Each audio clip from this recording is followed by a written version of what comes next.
Everyone, hopefully मेरी आवाज़ record हो गई। आई एम नॉट श्योर मैंने क्या सेटअप किया जल्दबाजी में, लेकिन आप लोगों का टेस्ट अच्छा था, बहुत बढ़िया, बहुत 50 मार्क्स का था ना? कितने मार्क्स का था? 50 का? तो 50 तो आ ही जाएंगे आराम से। 40 बट 50 किसके आ रही है बताओ मुझे? किसी के नहीं। Anyways, is there any chance कि आप लोग में से कोई क्वेश्चन पेपर लाए हो विच आई कैन सी? लाए हो क्या? कैन आई बोलो? Okay okay, got it, good. ठीक है, can I keep it for a day? I will have a look and return it tomorrow, unless तुम्हें कुछ चाहिए। ठीक है, आई will keep it for a day and give it tomorrow. Okay, तो अगला topic कौन सा? कौन सा? Quadratic equation? नहीं, एक्चुअली अगला टॉपिक हम क्वाड्रेटिक इक्वेशन नहीं करेंगे। For this time will do standard functions. ठीक है, बहुत ही इंपॉर्टेंट चैप्टर है और बहुत ही छोटा नहीं से, बट 4 क्लासेस में I try to finish it, that is in this week. ठीक है, स्टैंडर्ड फंक्शन इसलिए करा रहा हूँ क्योंकि ऐसे बहुत सारे हमारे क्वेश्चंस होते हैं जिसमें मॉड्यूलस फंक्शन या ग्रेटेस्ट इंटीजर फंक्शन या लॉगरिथमिक फंक्शन, बोलो कुछ कहना चाहते हो? लॉगरिथमिक फंक्शन या फिर एक्सपोनेंशियल फंक्शन, इस टाइप के फंक्शन हम एनकाउंटर करते रहते हैं। ठीक है, to get a good idea of that, तो पहले हम स्टैंडर्ड फंक्शन कर लेते हैं। उसके बाद कोई भी चैप्टर में किसी भी टाइप के आप फंक्शंस हैंडल करेंगे ना, तो आपको आसानी हो जाएगी समझने में। जैसे फॉर एग्जांपल हमने वेवी कर्व मेथड किया था, राइट?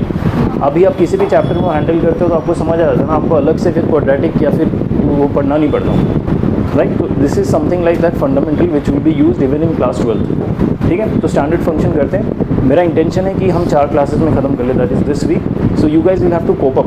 ठीक है, एकदम ऐसे नहीं करना कि करेंगे आराम से, देखा जाएगा बहुत टाइम नहीं है अनफॉर्चुनेटली। इसलिए standard function let me finish it in this week और maybe quicker if not late.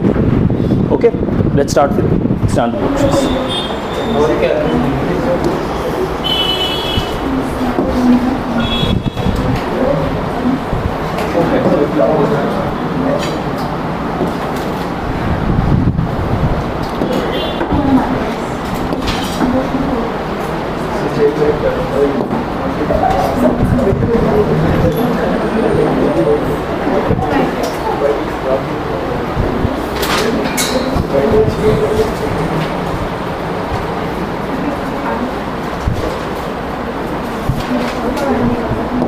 Okay, just a quick glance, हम कौन कौन से टाइप ऑफ स्टैंडर्ड फंक्शंस करने वाले हैं। ठीक है, एक होता है मॉड्यूलस फंक्शन, सुना है कभी? क्या होता है मॉड फंक्शन में? बेसिक, सब कुछ पॉजिटिव हो जाता है, दैट इज मॉड्यूलस। अगला है ग्रेटेस्ट इंटीजर फंक्शन, सुना है कभी? Something like this,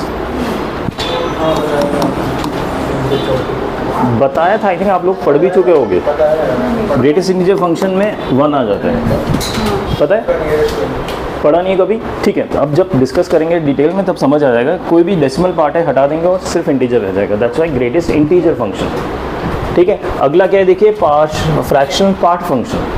fractional part function को हम ऐसे रिप्रेजेंट करते हैं, मान लीजिए 1.2 का मैं फ्रैक्शनल पार्ट निकालूंगा तो ग्रेटेस्ट इंटीजर में क्या रहेगा? फ्रैक्शनल पार्ट में क्या रह जाएगा? इंटीजर, ओ सॉरी डेसिमल। इंटीजर हट जाएगा और डेसिमल रह जाएगा। ठीक है, सो आप ये चीज़ नोट करेंगे, अगर इन दोनों का मैं सम कर दूं तो क्या आ जाएगा? 1.2 आ जाएगा, जो ओरिजिनल नंबर था वही आ जाएगा। ठीक है, इसलिए greatest integer and fractional part are related to each other. इन दोनों का सम हमेशा ओरिजिनल नंबर आएगा, मतलब 1 + 0.2 इज 1.2। ठीक है, ये मैं क्विक एक ओवरव्यू दे रहा हूँ, ऑब्वियसली डिटेल में पढ़ेंगे एक एक, तब पता चलेगा कितना आसान है कितना मुश्किल है, but just giving you an idea. Any idea what is exponential function? क्या? e to the power x form में कुछ भी। ठीक है, for that matter it's not even necessary कि यहाँ पे e हो, a to the power x form, ये कोई भी कांस्टेंट हो सकता है। e is one of those constant, but it can be any constant. ठीक है, कांस्टेंट नीचे है, वेरिएबल ऊपर है। ठीक है, व्हाट इज लॉगरिथमिक फंक्शन? ये सुना है? होपफुली ये तो सुना है यार, लॉग के ग्राफ नहीं बनाए थे अपने क्लास 10th 9th में? नहीं, you guys are so lucky यार, तुम्हें कुछ नहीं बनता। हाँ लकी है यार, जितना कम पढ़ाई करोगे उतना लकी है, that's what I feel. But anyways, log कुछ ऐसा दिखता है जैसे यहाँ पे a to the power x है, मैं log x to the base a लिख सकता हूँ। ठीक है, again these two are related. ठीक है, a to the power x and log x with base है आर रिलेटेड। कैसे रिलेशन है आगे पढ़ेंगे। लास्ट इज सिग्नम फंक्शन, ये सुना है? Really I was not expecting ये सुना, ये तो मैंने ही नया सुना था, बट एनीवेज अगर आपने सुना है तो अच्छी बात है। But signum function is actually the easiest in all of them. Signum function में क्या होता है ना, अगर आपके पास कोई फंक्शन है f ऑफ x, इसके ना सिर्फ तीन ही आंसर हो सकते हैं, या 1 होगा या 0 होगा या -1 होगा। सिग्नम फंक्शन मतलब कोई भी फंक्शनल वैल्यू डालो यहाँ पे, जो भी फंक्शन है, मान लीजिए x² + 4 वैल्यू है, फंक्शन है सॉरी, इसमें अगर मैं x की वैल्यू 2 डालता हूँ तो क्या आंसर आना चाहिए? आइडियली 8 आना चाहिए, राइट? लेकिन आंसर आएगा 1 सिग्नम फंक्शन के हिसाब से।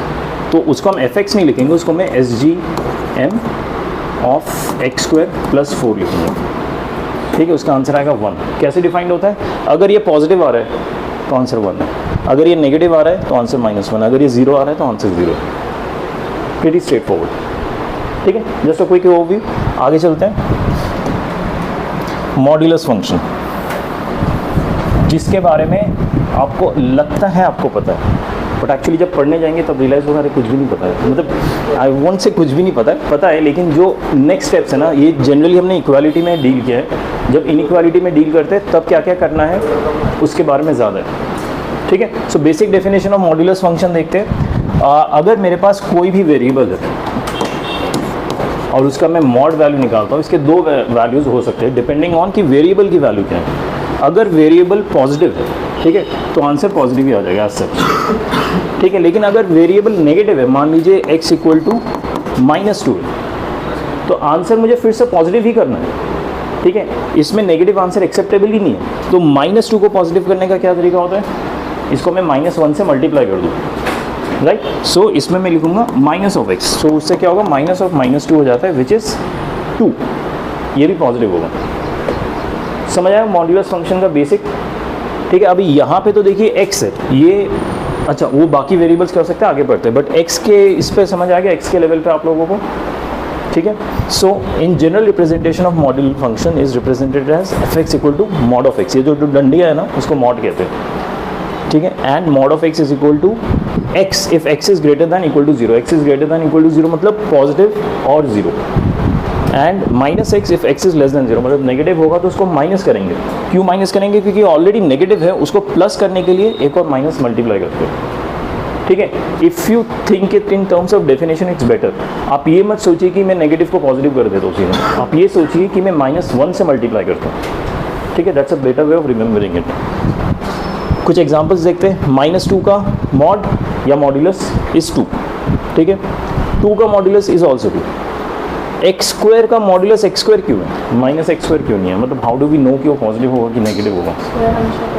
यस, क्योंकि x² is itself a positive term, x² हमेशा पॉजिटिव होगा, भले ही x की वैल्यू -2 हो, x² 4 ही होगा, क्योंकि वो पॉजिटिव बन जाता है। तो मैं मॉड ऑफ x² को सीधा x² लिख सकता हूँ।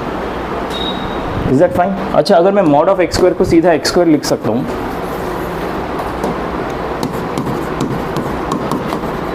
तो क्या मैं x² को mod of x² लिख सकता हूँ?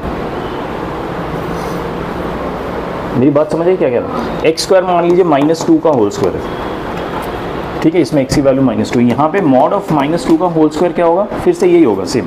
सो x² and mod of x का होल स्क्वायर दोनों सेम है, इंटरचेंजेबल है। इसकी जगह ये लिख सकते हैं, इसकी जगह ये लिख सकते हैं, ठीक है? ओके, आगे बढ़ते हैं। अब फिर से यही डेफिनेशन है, but instead of having a simple variable like x, यहाँ पे मैंने लिखा है x-1, ठीक है? x-1 को कैसे डील करेंगे? सेम अप्रोच रहेगा। Either x-1 has to B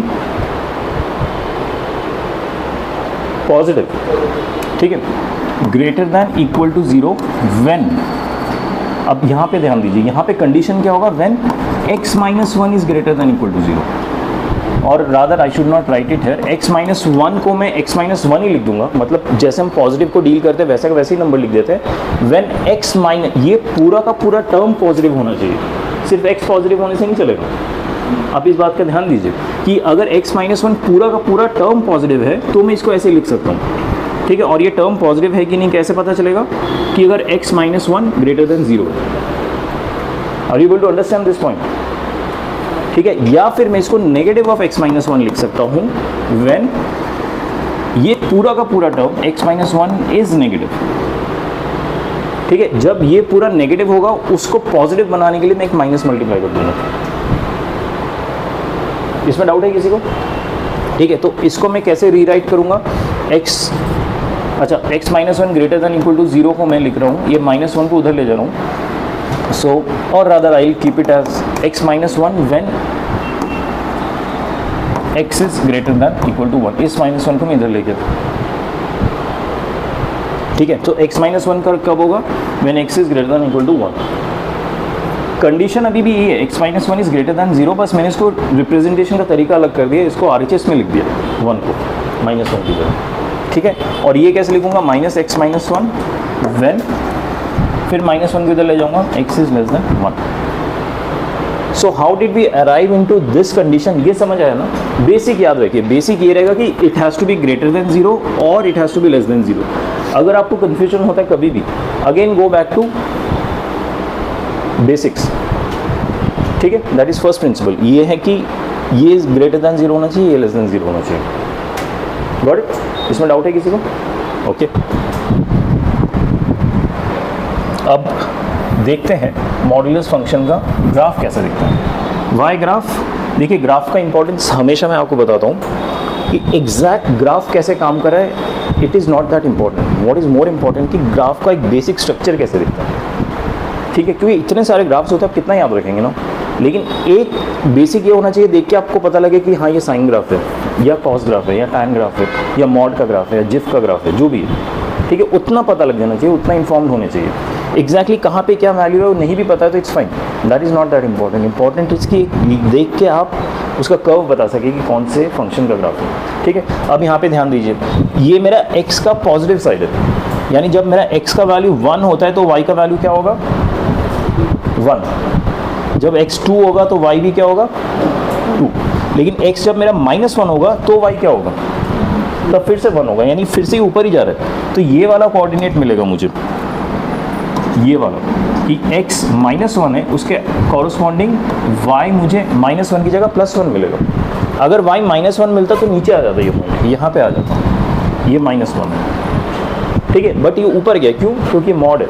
ठीक है, अगर -2 मिलेगा x तो भी y मुझे 2 ही मिलेगा कॉरस्पॉन्डिंग, समझ लो। तो ये मेरा ग्राफ ऐसे जाएगा, 0 पे आके x 0 पे y भी 0 होगा, उसके बाद ऊपर जाएगा। एक चीज़, अच्छा ये ग्राफ समझ आएगी नहीं, एक बेसिक चीज़ ध्यान रखिए, यहाँ पे जो 0 पे ये ग्राफ टर्न ले रहा है ना, it is called a sharp turn. Curve turn नहीं है, शार्प टर्न। आगे जाके ये काम आने वाला है।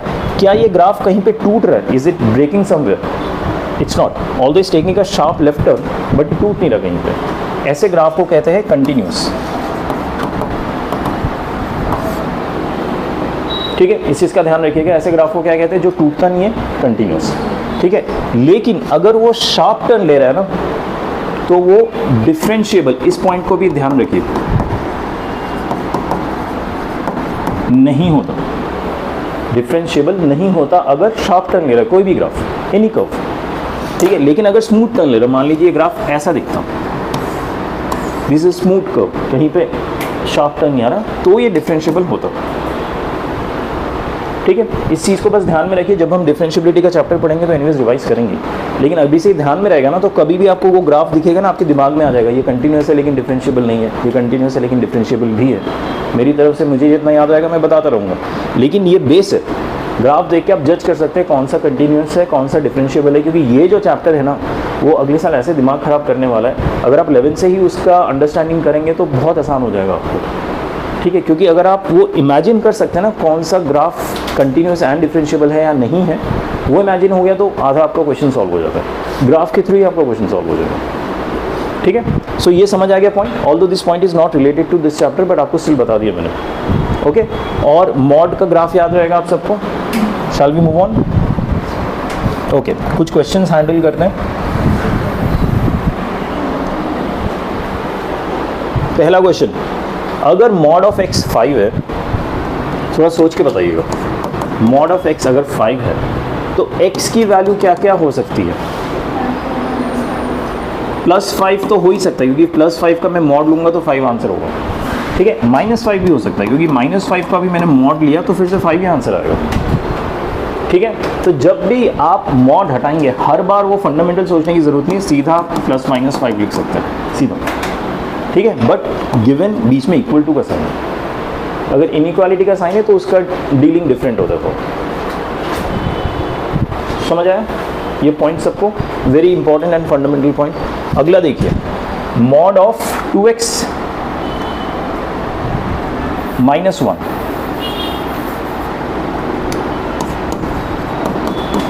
इक्वल टू 2, ठीक है। कोई भी इक्वेशन हो कभी भी, या फॉर दैट मैटर इनइक्वेशन भी हो, अगर आपके इक्वेशन या इनइक्वेशन में मॉड है, मतलब आप उसको फर्दर सॉल्व नहीं कर सकते, देयर इज नो वे, तो सबसे पहला स्टेप किसी भी मॉड के क्वेश्चन में होगा कि आप मॉड हटाइए, that is the first step. और अगर मैं यहाँ से मॉड हटाना चाहूँ, RHS में क्या लिख सकता हूँ मैं? +2 एंड -2 दोनों लिख सकते हैं, ठीक है। देखिए, इट डजंट मैटर अंदर का वेरिएबल कैसा दिख रहा है, मुझे ये पता है कि ये मॉड की वजह से जो भी आंसर आ रहा है वो 2 है, ठीक है। यानी ये वेरिएबल का वैल्यू या तो 2 होगा या -2, दोनों में से कुछ भी हो सकता है, ठीक है। ये जो अंदर टोटल टर्म है उसकी वैल्यू की बात कर रहा हूँ मैं, ठीक है। सो या तो 2x - 1 2 हो सकता है, या 2x - 1 -2 भी हो सकता है, दोनों हो सकते हैं। इसमें डाउट है किसी को? अच्छा, अगर ये है तो इसका वैल्यू क्या होगा? ये 3 हो जाएगा, x वुड बी 3/2, ठीक है। और 2x - 1 अगर -2 है तो ये क्या होगा? -1/2, ठीक है। सो इसके x के 2 आंसर होंगे, ठीक है। अब थर्ड पार्ट करते हैं, वेरी इंपॉर्टेंट पार्ट। इसको हैंडल करना अगर आप सीख लेंगे ना तो आपको मॉड सीखना आ जाएगा। अगर 3x - 5 इक्वल टू -3 है, इसको कैसे सॉल्व करेंगे? Any idea, anyone, any suggestions? आपको लॉजिकली क्या लगता है क्या करना चाहिए?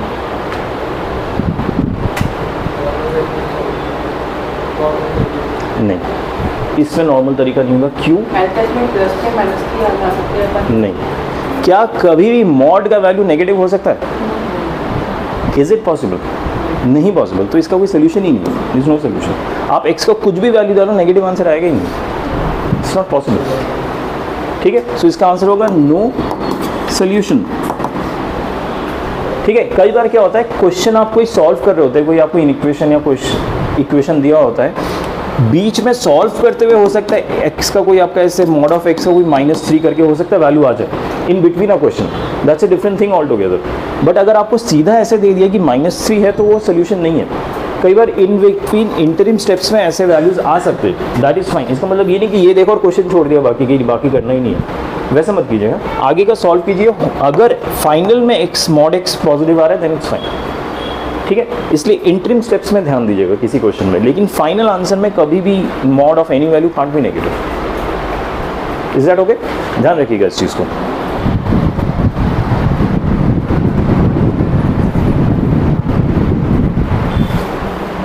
ओके, ये एक रिजल्ट है जो हमने एक्चुअली ऑब्जर्व किया है। फिर से एक बार फॉर्मली ऑब्जर्व करते हैं। First is for any a greater than 0, any a greater than 0 मतलब a is a positive number, mod of x is equal to a मुझे गिवन है, ठीक है। अभी जैसे mod of x equal to 2 देखा हमने या 5 देखा, जो भी देखा उसी टाइप का है। Then x is either equal to a और x is equal to -a, that is x equal to +-a। ये देखा हमने ना, अभी जो क्वेश्चन किए थे वही रिजल्ट को लिखा है जनरलाइज फॉर्म में, ठीक है। इसमें कंडीशन क्या है? a has to be positive, this is the most important. Got it? Okay, again कुछ और क्वेश्चंस करते हैं, लेकिन इस बार लीनियर क्वेश्चंस नहीं है, लीनियर इक्वेशंस के क्वाड्रेटिक है, ठीक है। पहला क्वेश्चन देखिए क्या है, मॉड ऑफ x का whole square +9 mod x +20 equal to 0। Quadratic equation है, बट x की जगह मॉड x है, कुछ फर्क नहीं पड़ता मॉड x हो या x हो, बस मॉड x को खोलना नहीं है, उसको as an individual variable treat कीजिए कि mod x itself is a variable, ठीक है। अगर वैसे ट्रीट करेंगे तो क्वाड्रेटिक इक्वेशन को सॉल्व करेंगे कैसे? 20 कितना होता है? 5 4, तो इसको मैं 5 and 4 +5 +4 में अलग अलग सेग्रीगेट कर सकता हूँ, राइट, ठीक है। तो एक फैक्टर बनेगा मेरा मॉड x +5, दूसरा बनेगा मॉड x +4, इक्वल टू 0। ये जो फैक्टर्स बनाए ये समझ आया कैसे बनाए? इसमें डाउट है किसी को? ठीक है। अच्छा, अगर ये फैक्टर्स बने हैं तो मॉड x की वैल्यू क्या आएगी? एक बार ये लूँगा तो -5, दूसरी बार ये लूँगा तो -4। तो x की वैल्यू क्या क्या आएगी? नहीं, मॉड नेगेटिव नहीं हो सकता। Please keep that in mind. So no solution, no जल्दबाजी, आराम से सोच के आंसर दो। मॉड नेगेटिव हो सकता है? नहीं। एक बार क्वेश्चन गलत करोगे ना अपने स्कूल में, तब आपको याद रहेगा फिर, अरे गलत किया था तो वो याद आ जाता है गलती करके। But anyways you got the point. Okay, अगला क्वेश्चन ट्राई करें।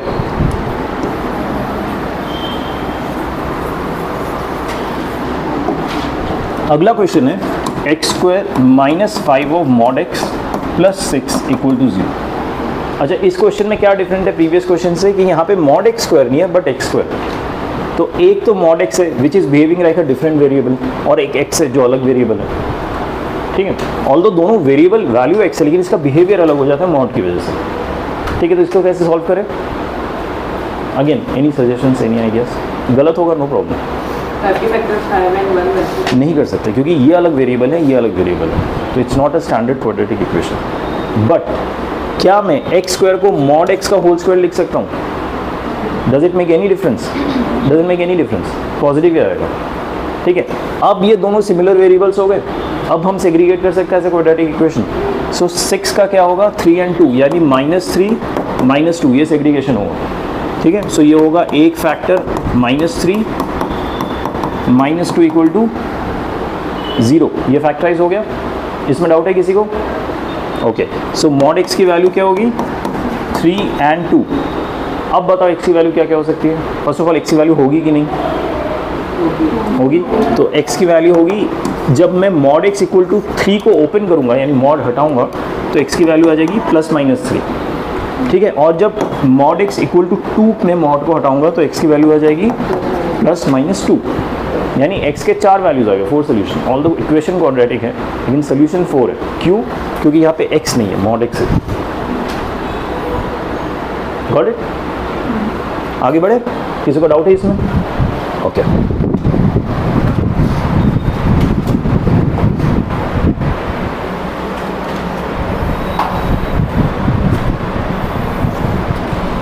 ठीक है। अब थोड़ा फोकस कीजिएगा प्लीज, क्योंकि अब इक्वालिटी नहीं है, अब इनइक्वालिटी है। ठीक है, पहले हम लॉजिकली सीखेंगे, मतलब कि लॉजिक के हिसाब से क्या आंसर आता है, उसके बाद उसी लॉजिक को हम एक स्टैंडर्ड फॉर्म में सीख लेंगे ताकि हर बार लॉजिक लगा लगा के आंसर ना आए, उसमें टाइम लग जाता है क्योंकि। ठीक है, सो पहला देखिए क्वेश्चन क्या है? mod of x is greater than 3, greater than not equal to. अगर mod of x greater than 3 है, मतलब मेरी जो नंबर लाइन में वैल्यू है अगर ये 3 है तो 3 के आगे का आंसर आ रहा है पूरा, राइट? तो x की मैं क्या वैल्यू डालूं कि हमेशा जो आंसर है वो 3 से बड़ा है? That's correct. ठीक है, अगर मैं मान लीजिए x को 4 डाल देता हूँ, सो डज इट सेटिस्फाई? क्योंकि 4 का मॉड होगा 4 इज ग्रेटर देन 3, समझ आया? अगर मैंने 3.5 डाला, डज इट सेटिस्फाई? क्योंकि 3.5 का मॉड होगा 3.5 विच इज ग्रेटर देन 3। अगर मैंने 3 डाला, does it satisfy? No, because it is equal to 3। अगर मैंने 2 डाला, डज इट सेटिस्फाई? नहीं, मतलब यहाँ पे जो 2 है that is not part of the solution. लेकिन अगर मैंने -4 डाला, -4 का मॉड क्या होगा? 4, does it satisfy? That means negative side में अगर मैं -3 से छोटा नंबर ले लूँ तो भी सेटिस्फाई हो रहा है, राइट? सो यहाँ पे जब ग्रेटर देन का साइन होता है, इस चीज़ का ध्यान दीजिए, ग्रेटर देन, ठीक है? जब ग्रेटर देन का साइन होता है so x could be equal greater than 3 could be a solution, और x could be less then -3। मतलब अभी भी देखिए प्लस माइनस हो रहा है, एक तरह से 3 का मैं प्लस एंड माइनस वर्जन लिख रहा हूँ। द ओनली थिंग इज इस बार एक साथ नहीं लिख रहा, जैसे पहले मैं इक्वल टू करके +-3 एक बार में लिख देता था, इस बार एक का साथ नहीं लिखेंगे, इस बार अलग अलग लिखेंगे, एक ये है और एक ये है। ग्रेटर देन 3 होगा एंड लेस देन -3 होगा हमेशा। जब भी ग्रेटर देन हो या ग्रेटर देन इक्वल टू हो, ऐसे सेग्रीगेट करके दो सोल्यूशन ही निकलेंगे।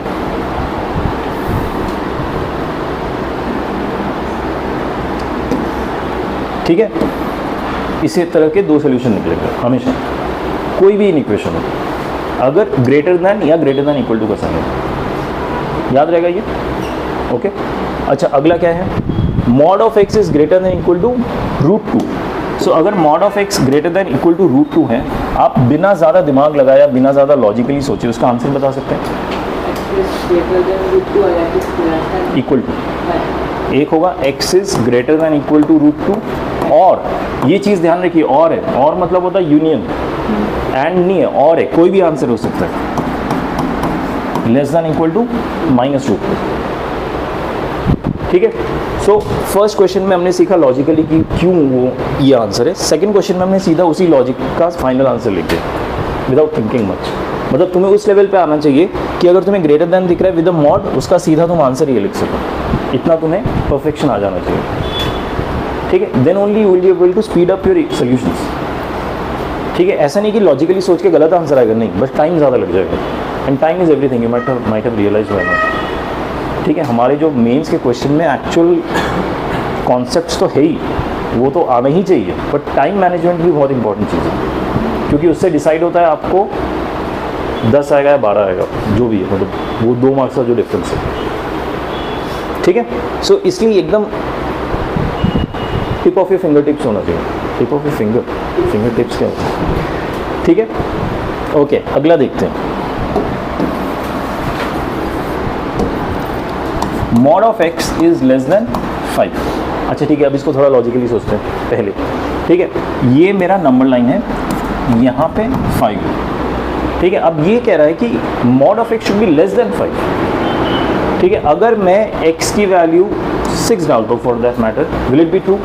क्योंकि mod of 6 is 6 is less than 5? No, that mean 6 is not a part of solution. अगर मैं 4 डालता हूँ, will that be true? 4 is less than 5, mod of 4 is 4, that means इसका सोल्यूशन यहाँ पे लाई करता है, 5 के पीछे। ठीक है, लेकिन कहाँ तक? ठीक है, अगर मान लीजिए मैं -4 करता हूँ, -4 का मॉड भी 4 होता है, and it is still true, 4 is less than 5, यानी -4 तो मेरा सोल्यूशन का पार्ट है। सिमिलरली -5 इज नॉट ट्रू, क्योंकि it is not less than equal to, वो इक्वल टू हो जाता है, बट -5 से थोड़ा सा बड़ा, जैसे -5.1, will that be true? Oh sorry, बड़ा नहीं, छोटा, नेगेटिव में उल्टा चलता है, राइट? तो ये वाला जो नंबर होगा 5.1 मैंने गलत लिख दिया, इट वुड बी 4.9 नेगेटिव। इसका मॉड अगर मैं लेता हूँ, ठीक है, that would be plus 4.9 less than 5। This is true, यानी -5 के इस साइड के आंसर्स मेरे पार्ट ऑफ सोल्यूशन हो रहे। ठीक है, तो सोल्यूशन क्या हो रहा है? या तो x लेस देन 5 हो, ठीक है, या फिर x ग्रेटर देन -5 हो। तो इसको मैं डायरेक्टली एक ही स्टेटमेंट में लिख सकता हूँ।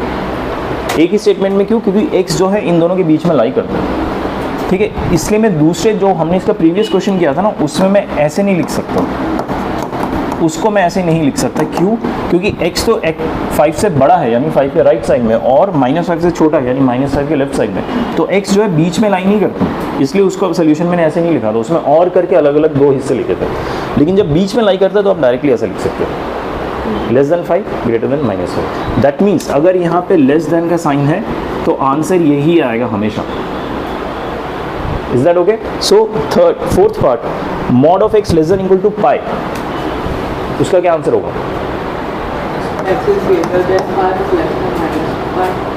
Less than equal to pi greater than equal to -pi, दोनों के बीच में। ठीक है, बट ध्यान रखिए यहाँ पे लेस देन का साइन होगा तो आप सोल्यूशन डायरेक्टली ये लिख सकते हैं। याद रहेगा ये?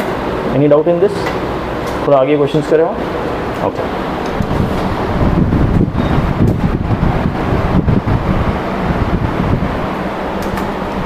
ठीक है। इस पर्टिकुलर क्वेश्चंस में हमने जो अभी सीखा उसको एक बार फिर से रिजल्ट फॉर्म में दोहराते हैं। ठीक है, हमने क्या सीखा पहले कि अगर बीच में मॉड एक्स के साथ ग्रेटर देन का साइन है तो हम उसको आंसर में लिख सकते हैं x is greater than a और x is less than -a. ठीक है, अगर ग्रेटर देन इक्वल टू का साइन है then x is greater than equal to a और x is less than equal to -a. ठीक है, इसमें डाउट है किसी को? और अगर लेस देन है तो हम सीधा less than A and greater than minus लिख सकते हैं। ठीक है, सब ये जो आंसर्स है ना, सब इन साइंस का डिसीजन है, ये साइन क्या है उसके ऊपर से डिसाइड होगा। ठीक है, इस चीज़ का ध्यान रखिए। सो ग्रेटर देन के साथ ये अलग अलग दो टर्म्स बनेंगे, लेस देन के साथ एक ही टर्म में हो जाएगा पूरा। ठीक है, आगे बढ़े। ओके, यहाँ पे देखिए दो इनइक्वालिटीज है। ठीक है, दोनों आप ट्राई करेंगे सॉल्व करने के और बताइए मुझे आंसर क्या आता है।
पहले तो ग्रेटर देन या लेस देन साइन को सॉर्ट आउट करना है, उसके बाद इन इक्वेशंस को सॉल्व करना है।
One second.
ऑलमोस्ट करेक्ट है, एक छोटा सा मिस्टेक हुआ है, फाइंड आउट करो क्या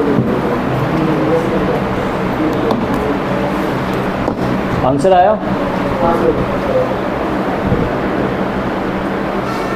can you see the answer? I don't know. Okay, अच्छी बात है, मैं बताता हूँ।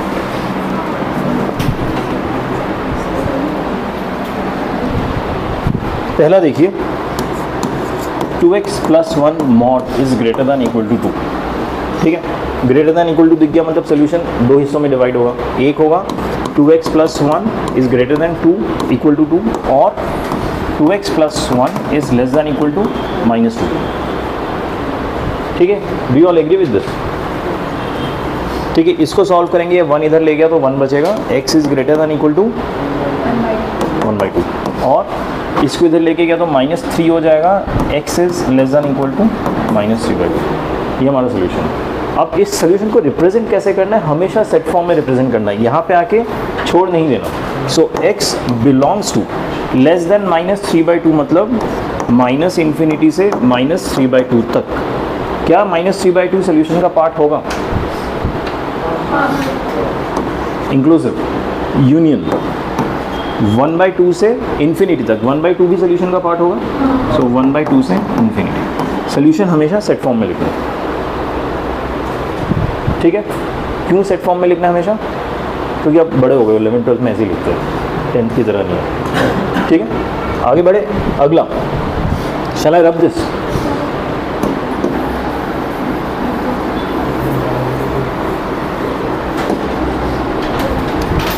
mod of 4 - x less than 6, less than का साइन है, यानी सोल्यूशन सीधा ऐसे आ जाएगा मेरा,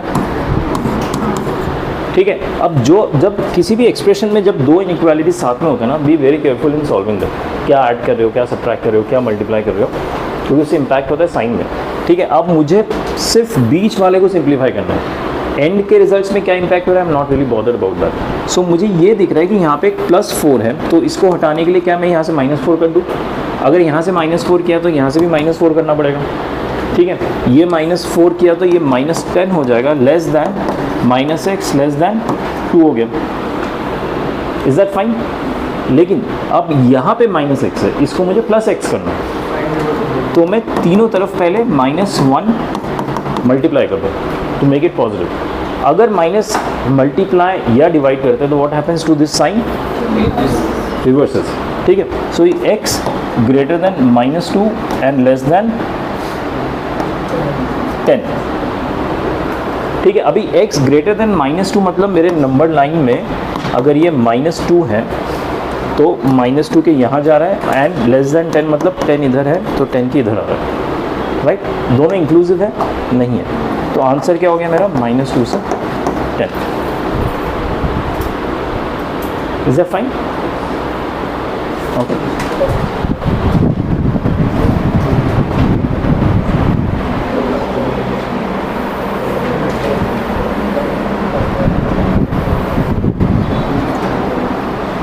okay, now some very important observations. देखने में बहुत ही सिंपल लगेगा, बट इसको लॉजिकली समझना बहुत ज़रूरी है, क्योंकि किसी भी क्वेश्चन में अगर आप फंस जाते हो with less than greater than sign but RHS में 0 है, जब 0 नहीं होता ना तो सॉल्व करना आसान होता है, क्योंकि हमने वो तरीके सीख लिए, ठीक है। जब 0 होता है तब भी आसान है, लेकिन फिर भी स्टूडेंट कन्फ्यूज़ हो जाता है क्योंकि 0 की वजह से, ठीक है। तो इन चीज़ों को पहले हम लॉजिकली सॉल्व करते हैं। हमने जितना भी सीखा अभी तक, अगर मेरा mod ऑफ x किसी भी टर्म से ग्रेटर दैन हो तो हम क्या करते हैं? सोल्यूशन के लिए सेग्रीगेट कर देते हैं, राइट। दो सोल्यूशंस होता है। सो अगर मैं 0 के साथ डील करूँ, mod of x is greater than equal to 0 given है, that means either x is greater than equal to 0 और x is less than equal to 0। ऐसे लिख सकता हूँ मैं, मतलब या तो x 0 के इक्वल या उससे बड़ा होगा, ठीक है। तो अगर ये मेरा 0 है तो 0 के इक्वल या उसके बड़ा होगा, या फिर x 0 के इक्वल या उससे कम होगा। इसका मतलब सोल्यूशन क्या हुआ? सारे नंबर्स, ठीक है। समझ आया?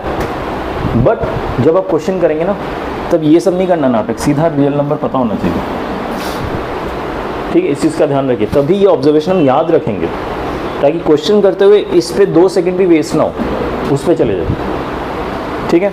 अगला देखिए, mod of x is greater than 0। तो अगर ग्रेटर देन का साइन तो फिर से वही logic, either x is greater than 0 और x इज लेस देन, अभी -0 लिख देता हूँ, इसका मतलब कुछ होता नहीं, -0 0 ओनली, ठीक है। But still for our understanding मैंने ऐसे लिखा, ये मेरा 0 हो, या तो x 0 से बड़ा होगा बट 0 इंक्लूसिव नहीं है, या फिर x 0 से छोटा होगा, अगेन 0 इंक्लूसिव नहीं है, तो सोल्यूशन क्या हुआ r-0, मतलब पता है ना r-0 का, ठीक है। सो r, अच्छा -0 कैसे लिखेंगे, केड़ा ब्रैकेट, कौन सा ब्रैकेट, हाँ, this is the important curly braces, ठीक है। क्लोज ब्रैकेट या स्क्वायर ब्रैकेट मत लिख देना। Got it everyone, okay. आगे देखते हैं।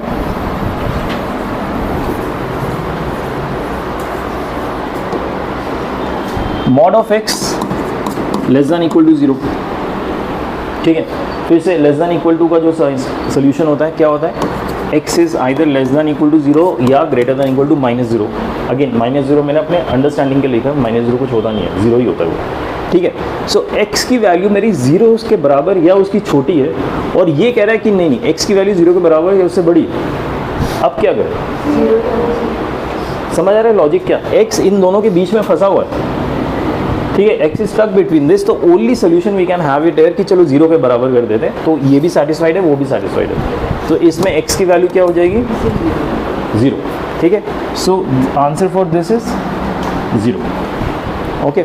सेकेंड सिचुएशन कि mod of x is less than 0, यहाँ पे लेस देन का साइन है, लेस देन के साइन के हिसाब से either x should be less than 0 और ग्रेटर देन -0, इसके हिसाब से क्या आंसर होगा, नो सोल्यूशन। समझ आ रहा है क्यों, ये तो कह रहा है आंसर 0 से छोटा है, ये कह रहा है नहीं 0 से बड़ा है, ठीक है। तो ना 0 से छोटा मिल रहा है ना 0 के बड़ा मिल रहा है, यहाँ पे तो बराबर भी नहीं, तो देयर इज नो सोल्यूशन, तो इसका आंसर क्या होगा, ओके 5, ठीक है ना। द पॉइंट इज ये चारों ऑब्जर्वेशन याद रहेंगे, कैसे याद रहते हैं, याद रखने का क्या तरीका होता है, मैथ्स में, नॉट अदर सब्जेक्ट, मैथ्स में, हाँ, क्वेश्चन सॉल्व करते रहो घर पे, सेल्फ स्टडी। मैथ्स का एक ही तरीका से याद रखने का, सेल्फ स्टडी। जब तक घर पे जाके अपना सर नहीं फोड़ोगे ना क्वेश्चन करते हुए, तब तक नहीं याद रहेगा कुछ भी। क्लास में आपको कितना भी समझ आ जाए, अरे मत समझ आया आज, 2 दिन में भूल जाओगे, आई कैन गारंटी, ठीक है। जब तक सेल्फ स्टडी नहीं करोगे, that is the only solution. इस चीज़ का ध्यान रखिए प्लीज़, मैथ्स में याद रखने का एक ही तरीका, सेल्फ स्टडी, ठीक है। ओके आगे बढ़ते हैं। ओके ये इसके आंसर्स है।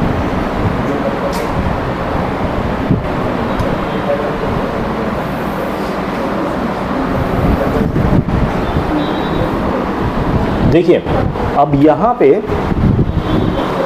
4 इनइक्वेशंस है, चलो 2 में 0 वाले इनइक्वेशंस है, बाकी में नॉन 0 वाले इक्वेशंस है, दोनों ट्राई करते हैं।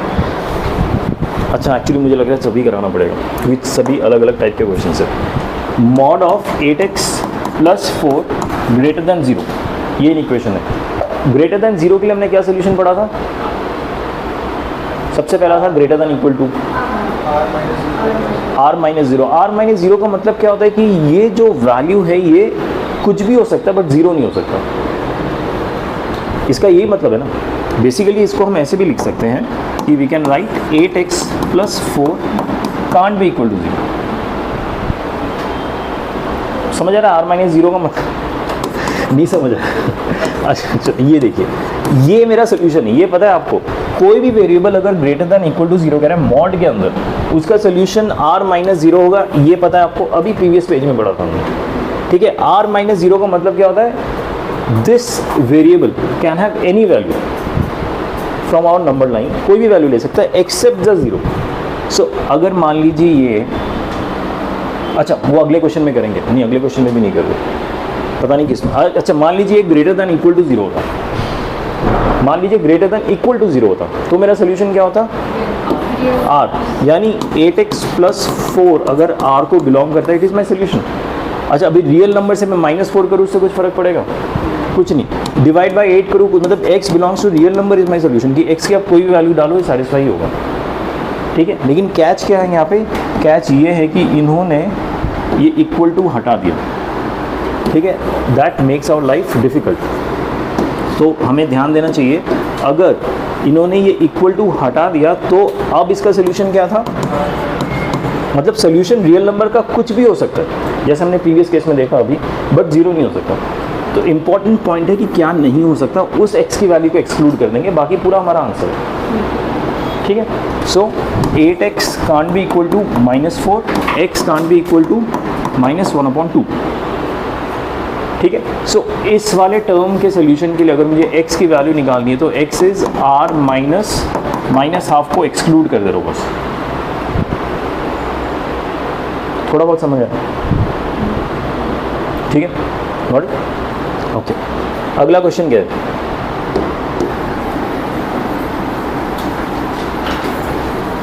किसने सोचा था ना मॉड इतना लंबा खिंच जाएगा, बट अभी आधा भी नहीं हुआ। Mod of 5x + 3 less than equal to 0, less than equal to 0 का सोल्यूशन याद है? थर्ड वाला सोल्यूशन होता है 0, यानी मैं लिख दूंगा 5x + 3 = 0 would be the solution. क्यों? क्योंकि जो 2 स्लाइड पहले पढ़ा था ना, दैट्स द रीज़न। आप चाहे तो लॉजिकली सोच सकते हैं, मैं नहीं बता रहा हूँ, आप खुद सोचो। अगर आपको समझ नहीं आ रहा तो मैं बताऊँगा, ठीक है, उसमें कोई दिक्कत नहीं है, ठीक है। सो ये 5x = 0 यानी x = -3/5 इज़ द आंसर, यही आंसर। इसमें एक ही x की वैल्यू के लिए वर्कआउट करेगा ये, ठीक है। क्योंकि आप एक लॉजिकली सोचो, किसी भी मॉड का वैल्यू क्या नेगेटिव हो सकता है? नहीं हो सकता, राइट। तो only solution here we can get is true equal to 0, otherwise कोई सोल्यूशन ही नहीं होगा। अगर यहाँ पे सोचिए ये इक्वल टू में हटा देता, लेस देन 0 होता, तो इसका क्या सोल्यूशन होता? 5, फोर्थ ऑप्शन, कोई सोल्यूशन ही नहीं होता, क्योंकि मॉड कभी लेस देन 0 हो ही नहीं सकता, नेगेटिव हो ही नहीं सकता, ठीक है। अगला क्वेश्चन, अगले क्वेश्चन ध्यान से करना है, गलती नहीं करनी। Mod of x + 3 greater than equal to -2,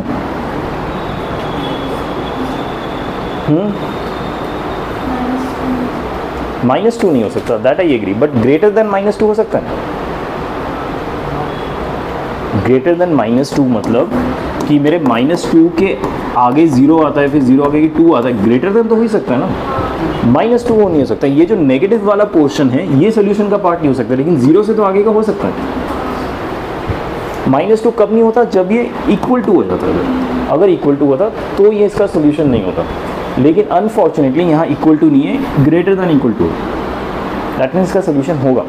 so negative की तरफ जो नफरत है वो इक्वल टू की तक ही है, अदरवाइज जैसे ही greater than and less than में तो होगा ही नहीं सोल्यूशन। ग्रेटर देन आ जाता है ना तो सोल्यूशन होता है, इवन इफ अगर राइट साइड में नेगेटिव है तो भी, क्योंकि नेगेटिव से आगे बढ़ते जाओ टूवर्ड्स बिगर नंबर तो पॉजिटिव आ ही जाता है, समझ आया? तो अभी let's forget the logic and apply what we learn, कि अगर ग्रेटर देन इक्वल टू 0 होता है सोल्यूशन क्या होता है? Any real number, right. But क्या यहाँ पे एनी रियल नंबर सोल्यूशन होगा मेरा?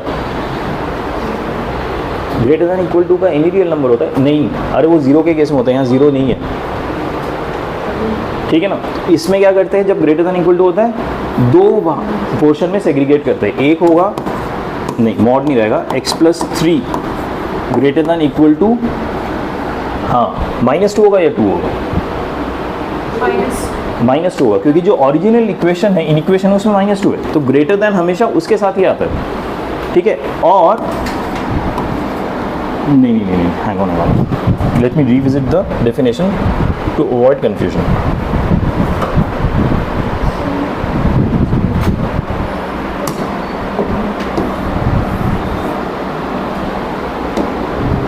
For all a greater than 0, ये जो हमने डेफिनेशन पढ़ा था ये सारे पॉजिटिव a के लिए, यहाँ पे a ग्रेटर देन 0 होना चाहिए तभी ये डेफिनेशन वैलिड है। वहाँ पे क्या a ग्रेटर देन 0 था, वहाँ पे इस क्वेश्चन में -2 था, दैट इज लेस देन 0, ठीक है। तो पहले हम a को क्या करेंगे? पॉजिटिव करेंगे, उसके बाद ये लॉजिक अप्लाई करेंगे, ठीक है। ये डेफिनेशन का क्रूशियल पार्ट है कि a ग्रेटर देन 0 यानी पॉजिटिव के लिए सारे जो हमने सीखे थे वैलिड है, समझ आ रहा है? Okay, getting back to the question,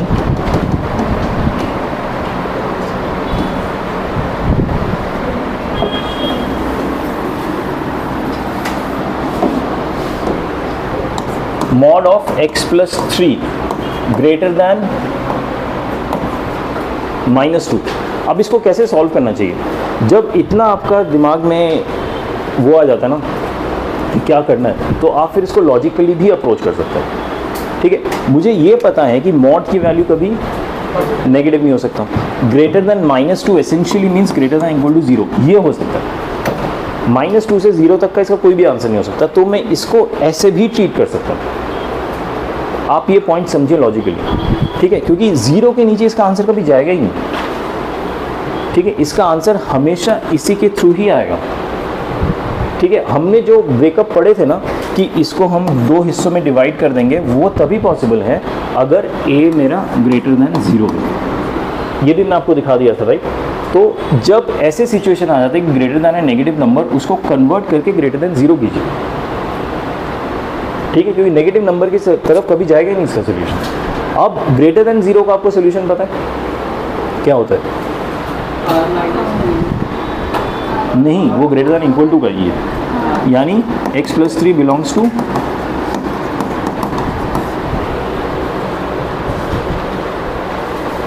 समझा कि नहीं? ठीक है, कोई भी रियल नंबर डालो, आंसर हमेशा 2 होगा। अगला,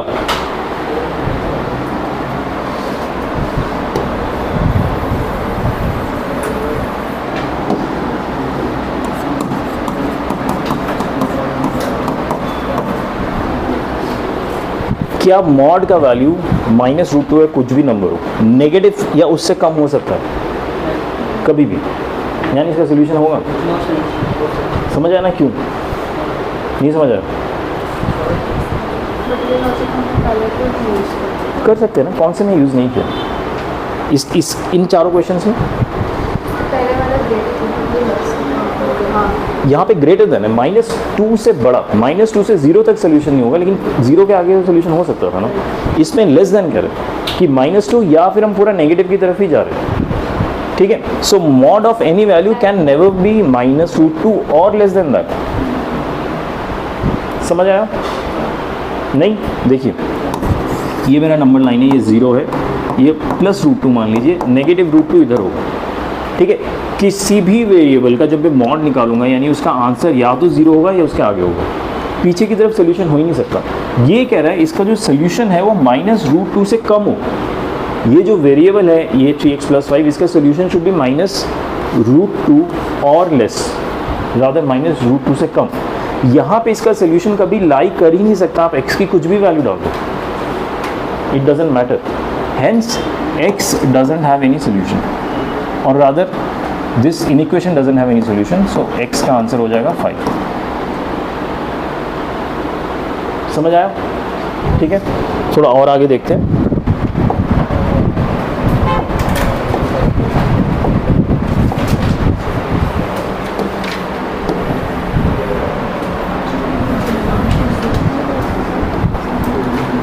again very very important observation, अगर मैंने आपको दिया है फर्स्ट ऑप्शन, सोच के देखिएगा, mod of x is equal to x, मतलब मैं एक नंबर ले रहा हूँ उसका मॉड कर रहा हूँ और जो आंसर आ रहा है वो उसी नंबर के ही बराबर आ रहा है। मॉड ऑफ x यानी mod of any number is equal to the number itself. You mean to say mod of 1.2 is equal to 1.2, right? तो इसका सोल्यूशन क्या होगा? लॉजिकली बताइए। एनी पॉजिटिव नंबर, किसी भी पॉजिटिव नंबर का अगर मैं मॉड वैल्यू लेता हूँ तो नंबर वही आ जाता है। Got it? लॉजिकली क्या कहना चाहता हूँ? ठीक है, अगर मैं 0.1 का मॉड लेता हूँ तो आंसर 0.1 ही आएगा। Can you think of any scenario जहाँ पे मैं पॉजिटिव नंबर का मॉड लेता हूँ लेकिन वो नंबर के बराबर नहीं आता? Can you think of any? नहीं, राइट? सो किसी भी पॉजिटिव नंबर का मॉड उसी नंबर के बराबर आता है, that means the answer is real number positive. ठीक है, और दूसरा सिनेरियो क्या है देखिए, mod of any number is greater then the number itself. किसी भी नंबर का उस ऐसे कौन से नंबर्स होते हैं जिसका मैं अगर मॉड लेता हूँ हमेशा ओरिजिनल नंबर से बड़ा ही आएगा? पक्का? लॉजिकली सोच के देखो, अगर मैं -1 का मॉड लेता हूँ आंसर क्या आता है? 1। Is 1 greater than -1? Is it true? It is true, या 1 इज़ ग्रेटर देन -1। ठीक है, अगर मैं -100 का मॉड लेता हूँ तो आंसर आता है 100। Is 100 greater than -100? Yes, so it is again true. ठीक है, अगर मैं मान लीजिए 0 के एकदम पास चला जाता हूँ, -0.0001, इसका मॉड क्या आएगा? 001। Is 0.001 greater than -0.001? It is. यानी any negative value, real number negative, will hold true for this inequation, mod of x is greater than x। ये चीज़ लॉजिकली समझ आया? याद रखिएगा। याद कैसे रखेंगे? बाद में फिर से इस टाइप के क्वेश्चन कीजिए, वैसे याद रहेगा। ठीक है, okay. Now coming to some real life question कि आपको एग्जाम में कैसे क्वेश्चन आएंगे। ये क्वेश्चन है AIEEE का नाम सुना है किसी ने कभी? पता है क्या होता है? हाँ, दैट्स ट्रू, बट होता क्या है एक्चुअली? जेई मेंस का जो ये नाटक शुरू है कुछ 10-12 साल पहले से शुरू है। उसके पहले जेई मेंस की जगह AIEEE होता था कि सारे कॉलेज का एंट्रेंस एग्जाम एक साथ AIEEE के अंदर होता था। उनको लगा ये बहुत आसान होता है, थोड़ा जेई लेवल का करते तो जेई के साथ डालते तो जेई मेंस हो गया सब। ठीक है, पहले क्योंकि जेई के 2 पार्ट हमेशा ही थे। JEE always had 2 parts. एक होता था एलिमिनेटरी या कुछ कहते थे, जिसमें कुछ I don't remember the exact numbers, कुछ बच्चे सिलेक्ट होते तो उनको फिर एडवांस लेवल का क्वेश्चन मिलता था तो वो करते थे। तो जेई हमेशा उसी फॉर्मेट में था।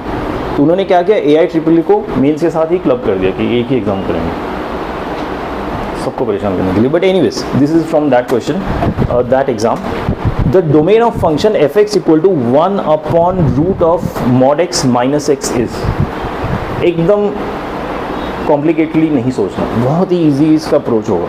ठीक है, एक फंक्शन दिया है, कुछ भी हो अंदर, डजेंट मैटर, मुझे बस ये देखना है कि फंक्शन डिफाइंड कब होता है या फिर अनडिफाइंड कब हो जाता है। किसी भी फ्रैक्शन फॉर्म में अगर डिनोमिनेटर 0 हो गया तो अनडिफाइंड हो गया, यानी डिनोमिनेटर 0 नहीं हो सकता। अभी उसके साथ एक रूट भी दे दिया उन्होंने, अगर रूट दे दिया, रूट अनडिफाइंड कब होता है? जब वो नेगेटिव होता है। यानी इसका जो डिनोमिनेटर है वो तो 0 भी नहीं हो सकता और नेगेटिव भी नहीं हो सकता। इतना तो पता चल गया ना हमें। ठीक है, दैट्स द ओनली सोल्यूशन। इसका वही सोल्यूशन है। मैं बस यही लिखूंगा, mod of x minus x has to be greater than equal to, not equal to 0 भी नहीं हो सकता, has to be greater than 0। अगर ये 0 से बड़ा रहा तभी इसका सोल्यूशन एग्जिस्ट करेगा। अच्छा, डोमेन का मतलब क्या होता है? डोमेन निकालो, मतलब x की मैं क्या क्या वैल्यूज डाल सकता हूँ, that is what domain is, right. तो x की मैं वही वैल्यूज डाल सकता हूँ जिसमें ये वाला इक्वेशन ट्रू होगा। That is the denominator can neither be negative not be 0, it has to be greater than 0। ठीक है, अच्छा अब इसको सॉल्व करूंगा। mod of x is greater than x, ये किया क्या हमने अभी? mod of x greater than x कब होता है? जब x belongs to all real number which are negative. कोई भी नेगेटिव रियल नंबर का मॉड ओरिजिनल नंबर से बड़ा होगा। ठीक है, तो सोल्यूशन क्या होगा इसमें से? व्हाई नॉट सी? 0 नहीं है सी में, 0 हटा दिया।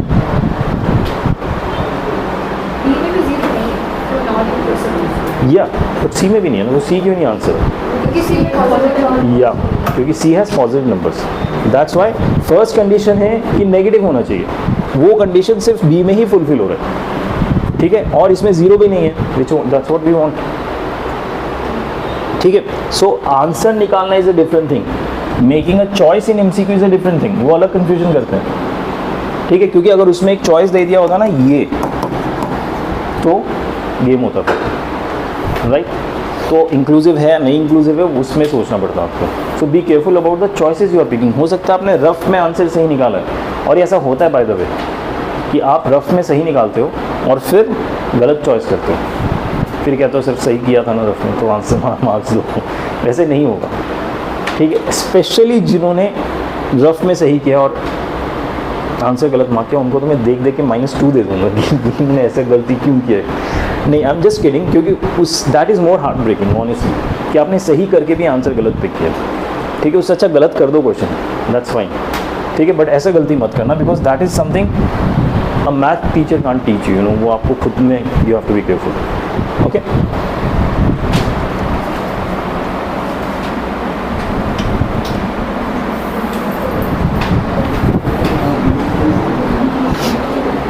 ओके अब गेम थोड़ा एक नॉच ऊपर ले जाते हैं। अभी तक हमने क्या, सबसे पहले हमने देखा था कि मॉड इक्वालिटी के साथ कैसे बिहेव करते हैं, राइट। फिर हमने सीखा कि मॉड इनइक्वालिटी के साथ कैसे बिहेव करते हैं। अब हम क्या सीखेंगे कि मॉड इनइक्वालिटी के साथ कैसे बिहेव करता है, लेकिन उसमें दो इनइक्वालिटीज एक साथ होंगे। कुछ नहीं, वही स्टैंडर्ड फॉर्म में याद रख लो, हो जाएगा, नथिंग डिफिकल्ट। ठीक है, अगर आप लॉजिकली भी सोचोगे ना तो भी आपको आंसर समझ आ जाएगा। एक सिचुएशन दिया हुआ है इनइक्वालिटीज ऑफ मॉड्यूलस फंक्शन में कि एक नंबर a है और एक नंबर b है। b जो है a से बड़ा है एंड दोनों नंबर पॉजिटिव है, दोनों 0 से बड़े हैं। ठीक है, b आगे है, a बाद में, 0 पीछे। 0 सबसे छोटा, a बीच में, b सबसे बड़ा। ठीक है, और अगर मुझे कंडीशन दिया है mod of x is less than equal to b और greater than equal to a, ये कंडीशन गिवन है कि x जो है b और a के बीच में, और सॉरी मॉड ऑफ x, ठीक है, दो नंबर्स a b हैं, b और a के बीच में मॉड ऑफ x लाई करता है, ऐसा सिचुएशन गिवन है, ये कंडीशन गिवन है। तो इसका सोल्यूशन क्या होगा? अगेन स्टैंडर्ड सोल्यूशन है। एक तो ये जो इनइक्वालिटी है उसको डायरेक्टली ऐसे ही लिख दीजिए, मॉड हटा के, ये तो एक सोल्यूशन है। इस इनइक्वालिटी को मॉड हटाइए और डायरेक्ट लिख लीजिए, that is one of the solution. और इसके अलावा एक और होगा कि इनको नेगेटिव करके स्वैप कर दीजिए, मतलब a को नेगेटिव कीजिए। ठीक है, स्वैप करने की ज़रूरत है क्या? If I change the sign, हाँ कर देते हैं। a नेगेटिव करके सामने लिख दीजिए, b नेगेटिव करके पीछे लिख दीजिए, x को ऐसे लिख दीजिए। मतलब ये जो साइन है ना, ये चेंज नहीं हो रहा, साइन अभी भी सेम है दोनों इसमें। साइन के साथ we are not touching anything. The only thing we did, एक तो वैसा का वैसे लिख दिया मॉड हटा के, दूसरे में भी मॉड हटा दिया लेकिन इसको नेगेटिव करके आगे लिख दिया, और जो आगे था उसको नेगेटिव करके पीछे लिख दिया। That is the solution. ठीक है, सिचुएशन क्या गिवन है पहले वो अंडरस्टैंड कीजिए। Mod of x should lie between two numbers, दोनों नंबर्स के दूसरे साइड में नहीं होना चाहिए। मतलब अगर ये मेरा नंबर लाइन है, ठीक है, 0 है, a है कि b है, इन दोनों के बीच में लाइन करना चाहिए मॉड। ऐसा ना हो कि यहाँ पे है और यहाँ पे, उस सिचुएशन में ये सोल्यूशन काम नहीं करता। ये सोल्यूशन कब काम करता है? जब मॉड x a और b के बीच में, दो इनइक्वालिटीज़ के बीच में। ठीक है, मतलब x के दोनों तरफ इनइक्वालिटी। तो सोल्यूशन क्या होगा? a और b अलग कर लीजिए, एग्जैक्टली सेम, बस मॉड हटाइए। दूसरा होगा again exactly same, mod x ऐसे रहेगा, बस a को नेगेटिव करके आगे लिख दीजिए, b को नेगेटिव करके पीछे लिख दीजिए। समझ आया? पक्का? ठीक है, कुछ क्वेश्चंस देखते हैं इसके।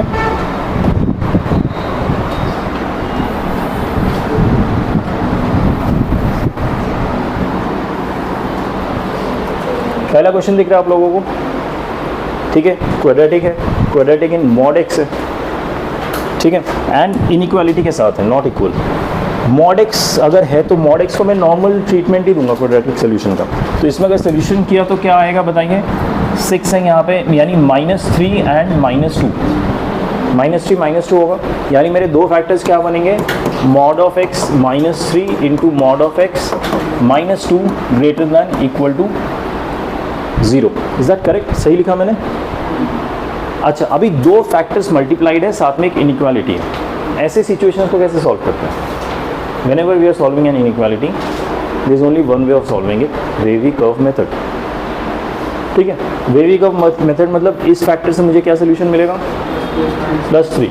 इससे नहीं, मॉड x सॉल्व कर रहे हैं, x सॉल्व नहीं कर रहे, इस चीज़ का ध्यान रखिए। इससे +3 मिलेगा, इससे +2 मिलेगा, अभी भी मॉड x है, सोल्यूशन में x का नहीं निकाल रहे, मॉड x का निकाल रहे हैं। ठीक है, ये मेरा है 2 और ये है 3। समझ आया? I am still solving for mod x, not x। इस चीज़ का ध्यान रखिए। ये प्लस होगा मेरा, ये माइनस होगा, ये प्लस होगा। ठीक है, सो इस सोल्यूशन के हिसाब से मॉड x की वैल्यू क्या होनी चाहिए? मैं ग्रेटर दैन इक्वल टू, मतलब ये मेरा सोल्यूशन है और ये मेरा सोल्यूशन है, right. So mod x has to be greater than equal to 3 and mod x has to be less than equal to 2। ये mod x का सोल्यूशन है। समझ आइए? इस चीज़ का ध्यान रखिएगा, हाँ, कि mod x का x मत कर दीजिएगा वरना गेम हो जाएगा। ठीक है। अच्छा, mod x is greater than a, ये हमने कहीं पे सीखा है शॉर्टकट। अगर ग्रेटर देन साइन होता है तो बीच में क्या होता है सोल्यूशन, दो सोल्यूशन होता है, और रादर दो सोल्यूशन नहीं होता, सोल्यूशन के दो पार्ट्स होते हैं। एक तो होगा x is greater than equal to 3 और x is less than equal to -3, ठीक है। और अगर लेस देन इक्वल टू है तो इसके दो सोल्यूशन होंगे, नहीं सिंगल टर्म का ही सोल्यूशन होगा, दो टर्म्स के नहीं होंगे। क्या होगा, x is less than equal to 2, x is greater than equal to -2, ठीक है। अब ध्यान रखिए x की जो वैल्यू होगी ना, वो दोनों इन कंडीशंस को एक साथ सेटिस्फाई करना चाहिए, यानी इन दोनों के बीच में और नहीं आएगा, इन दोनों के बीच में आएगा and this should be satisfied and this should be satisfied. There are two inequations you have to satisfy together, ठीक है। और जब भी दो इनइक्वेशंस को एक साथ सेटिस्फाई करना होता है, the best way of doing it if you don't want to commit a mistake is through number line. Number line draw कीजिए और उससे सोल्यूशन निकालिए, ठीक है। If I have to draw number line, ये वाले x को मैं कैसे रिप्रेजेंट कर सकता हूँ, -2 और 2 के बीच में, right. So if I write it as -2 and 2 inclusive, तो ये मेरा सोल्यूशन है as per the second condition. As per first condition x has to B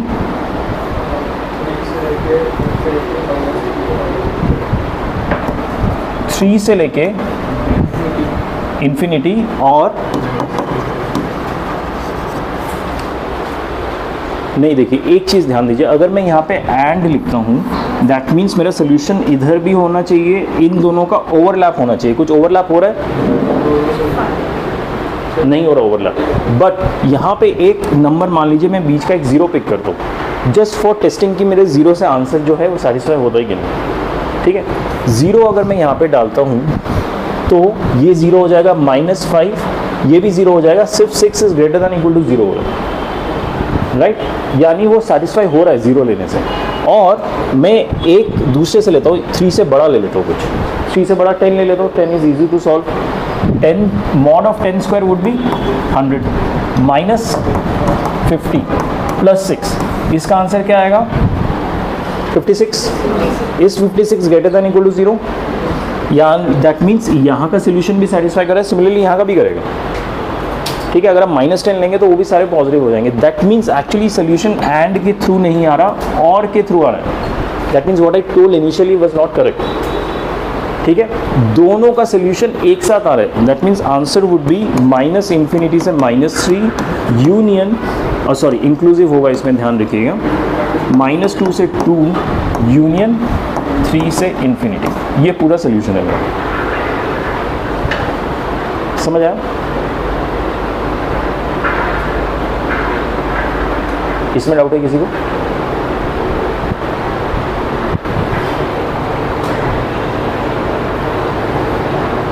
अगला वाला पार्ट देखते हैं, सिमिलर है, थोड़ा इंटरेस्टिंग है लेकिन।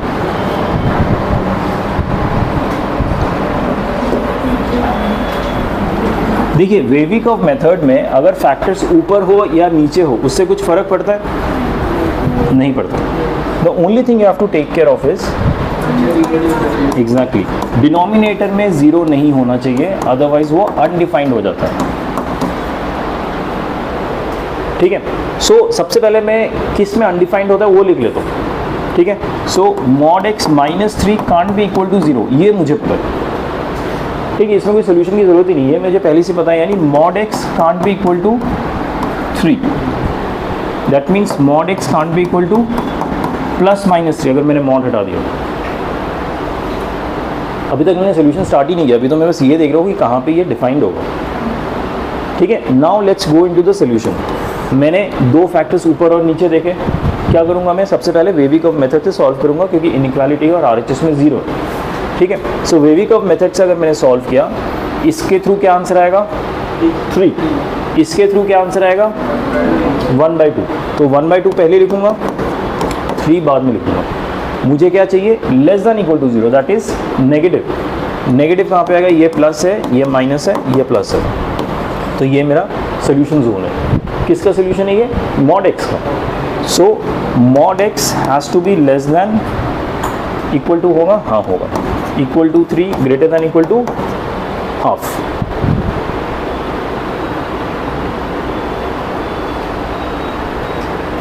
ये समझ आएगी नहीं, but is this a final solution?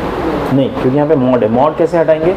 अभी हमने पढ़ा था कि अगर मॉड दो नंबर्स के बीच में फंसा हुआ है तो उसके सोल्यूशन के दो तरीके होते हैं। एक तो होता है कि आप डायरेक्टली इसको ऐसे लिख दो, x is less than equal to 3 greater than equal to half, ठीक है। और दूसरा क्या होगा, x को ऐसे लिखिए, इसको नेगेटिव करके आगे ले जाइए, साइन को चेंज मत कीजिए, और इसको नेगेटिव करके पीछे ले आइए, साइन को चेंज मत कीजिए। इनइक्वालिटी साइन को चेंज मत कीजिए, इनइक्वालिटी वैसे ही रहेगा। ये आंसर है, ठीक है। लेकिन क्या इस सोल्यूशन में प्लस माइनस 3 इन्वॉल्व है? एक्चुअली है, यहाँ पे -3, यहाँ पे +3। तो क्या ये सोल्यूशन हो सकते हैं? ये वाले एंड सोल्यूशंस नहीं होंगे। तो इसका आंसर क्या होगा? -3 not inclusive, -12 inclusive, union half से लेके 3 नॉट इंक्लूसिव।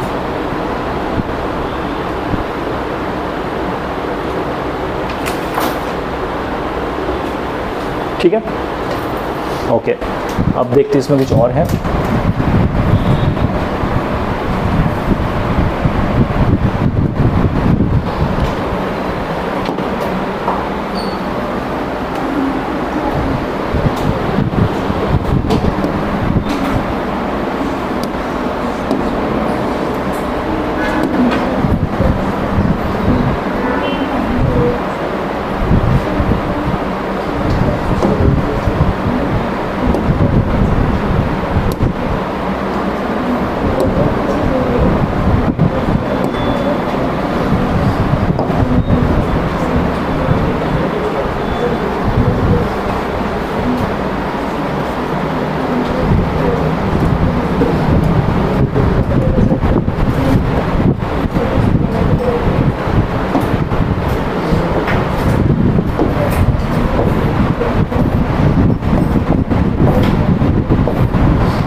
ओके, ठीक है। आज जितना कर लिया इतना काफ़ी है, बाकी हम कल कंटिन्यू करते हैं। लेकिन थोड़ा सा मैं होमवर्क दे देता हूँ आपको। सबसे पहला होमवर्क क्या है बताइए?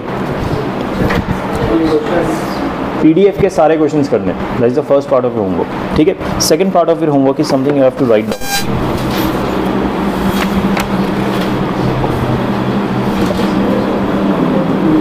Open page number 37 of your study material.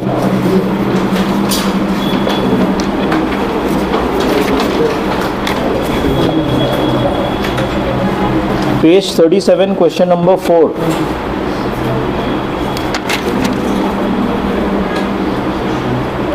Page 39 question number 1।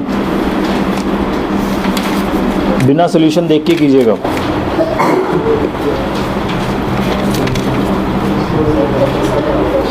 Four 1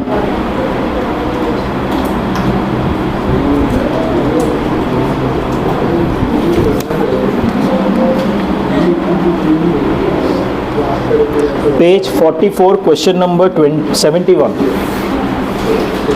44 question 71।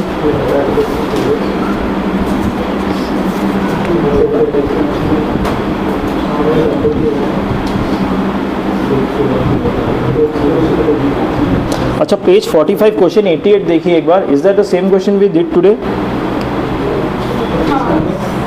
45 question 88 ये सेम क्वेश्चन है ना जो हमने आज किया। सो आई एम अज्यूमिंग आप PDF के क्वेश्चंस रीट्राई करने के टाइम कर ही लेंगे। So I am not giving this question.